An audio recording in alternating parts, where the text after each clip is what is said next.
est venu pour vivre cet instant de parole de la vie éternelle avec Marie-Joseph. Aujourd'hui, nous sommes le 5 mai 2026 et j'ai la joie d'être de retour. Il faut te rappeler que ce jour du 5 mai 2026 est encore un jour de grâce qui t'est accordé, un jour de grâce et de bénédiction à vivre dans la présence du Seigneur Jésus-Christ qui te dit, je suis avec toi tous les jours jusqu'à la fin du monde.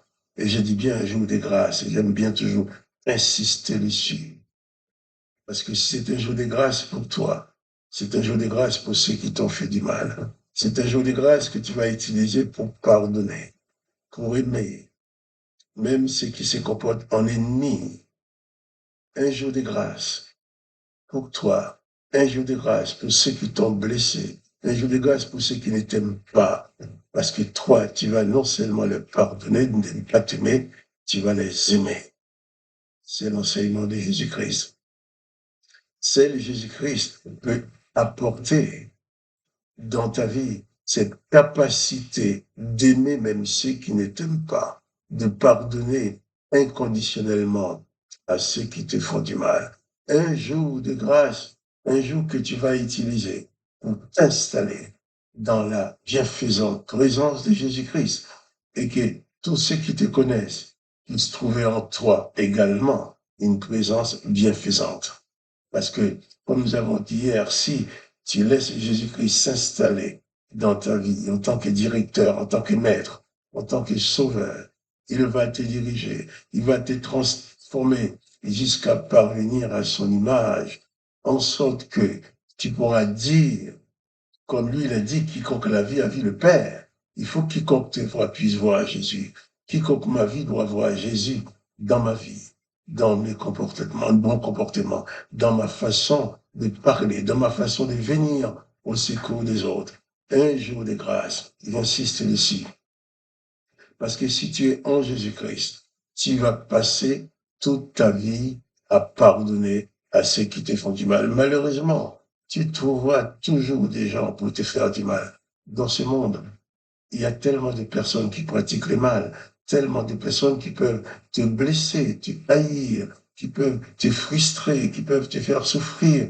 Mais toi, Jésus-Christ te confie la mission de faire comme lui et de pardonner à tout cela. Car Jésus-Christ, même en mourant sur la croix, a accordé le pardon à ceux qui l'ont tué.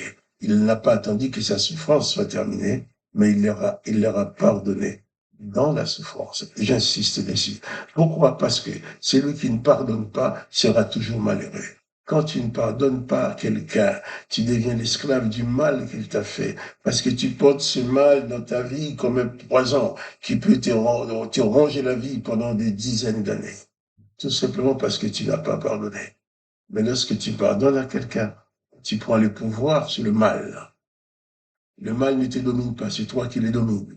Quand tu vois cette personne, au lieu que la présence de cette personne te fait rappeler un mal qui te fait souffrir, eh bien la présence de cette personne va te rappeler plutôt la grâce que tu lui as faite. Et tu vas continuer à aimer. Et tu seras libre de tout mal et personne ne pourra installer sa méchanceté dans ta vie pour te faire souffrir. Il faut laisser passer la méchanceté des hommes, les pardonner, les aimer, comme Jésus a dit. Bien entendu, si tu veux servir l'Éternel des armées, tu vas pratiquer œil pour œil, dent pour dent. Celui qui te fait du mal, tu vas pouvoir le haïr jusqu'à la fin de sa vie, jusqu'à la fin de ta vie. Tu vas pouvoir garder la haine dans ton cœur si tu ne l'extermines pas avant. Et même quand tu vas l'exterminer, tu garderas quand même cette haine dans son cœur, sachant que tu as exterminé, tu as tué cette personne parce qu'il t'a fait du mal. L'Éternel a dit œil pour œil, dent pour dent, pied pour pied, main pour main, blessure pour blessure. Il a dit tu feras la même blessure à l'autre. Mais Jésus-Christ dit, celui qui te fait du mal, tu dois lui faire du bien. Tu ne dois pas rendre le mal pour le mal. Et ça, je le répéterai tous les jours parce que c'est l'une des choses qui détruisent beaucoup de vies. C'est lui qui te fait du mal. Tu as la capacité de détruire le mal qu'il t'a fait en pardonnant. Ou tu as la capacité de te laisser détruire par le mal parce que tu ne pardonnes pas. Alors, sois donc des disciples de Jésus. En sorte que chaque instant dans ta vie soit un instant de grâce, un instant de pardon pour ceux qui s'approchent de toi, en sorte que tu ne sois jamais l'esclave du mal, l'esclave de quelqu'un, que personne ne puisse dominer sur ta vie. Si tu as dans ta vie uniquement la présence de Jésus-Christ comme dominateur, la présence de Jésus-Christ comme directeur, la présence de Jésus-Christ comme Seigneur, comme Maître, et si tu décides de suivre le Maître, personne ne pourra dominer sur ta vie. Ainsi, les disciples de Jésus-Christ, lorsqu'ils ont compris, lorsque Pierre, Jacques et Jean ont compris qui était Jésus, nous avons dit hier, ils ont laissé toutes ces poissons qu'ils ont ramassés, qu'ils ont pêchés sous la parole de Jésus, qui représentait pour eux une fortune quand même. Parce qu'après toute une nuit de travail sans rien l'avoir pour amener chez eux, Jésus arrive, il leur donne la possibilité d'avoir cette grosse quantité de poissons. Ils devraient tout simplement garder une grande reconnaissance pour Jésus et continuer à œuvrer, à vendre leurs poissons et continuer à pêcher. Mais non, pour eux, Jésus-Christ était plus que le poisson. Jésus-Christ était plus que l'argent que ces poissons pouvaient leur apporter. Alors ils ont préféré de suivre le Maître. Et le texte nous dit dans Jean chapitre 5, au verset 10 par exemple, il dit, verset 9, car l'épouvante l'avait saisi, lui et tous ceux qui étaient avec lui, à cause de la pêche qu'ils avaient faite, une pêche miraculeuse qu'ils n'avaient jamais vue. Il en était de même de Jacques et de Jean, fils de Zébédée, les associés de Simon.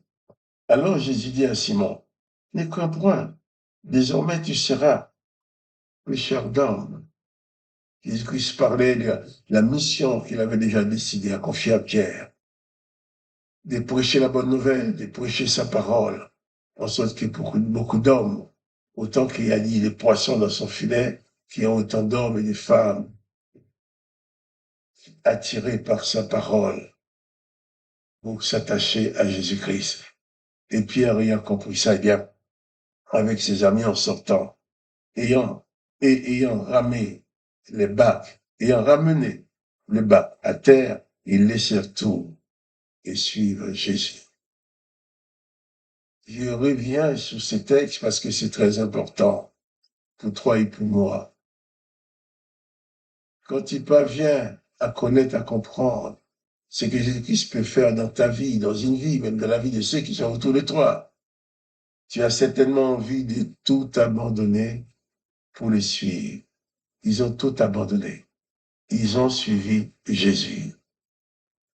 Et dans la suite, ils sont devenus vraiment les représentants de Jésus sur cette terre pour prêcher, pour annoncer la bonne nouvelle du salut.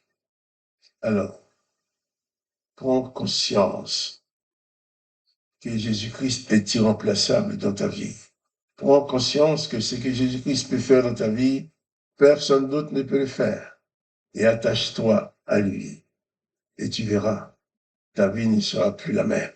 Tu ne seras plus esclave de personne. Tu seras un distributeur de paix, distributeur de pardon, distributeur de la grâce. Et ta vie servira à glorifier le nom de Dieu, le Père de Jésus-Christ et le nom du Seigneur Jésus-Christ. Et toi, tu sais déjà, tu sauras déjà que quand tu quitteras cette terre, tu vas aussi t'installer auprès de Jésus dans le ciel, comme il a dit, afin que là où il est, que tu y sois aussi.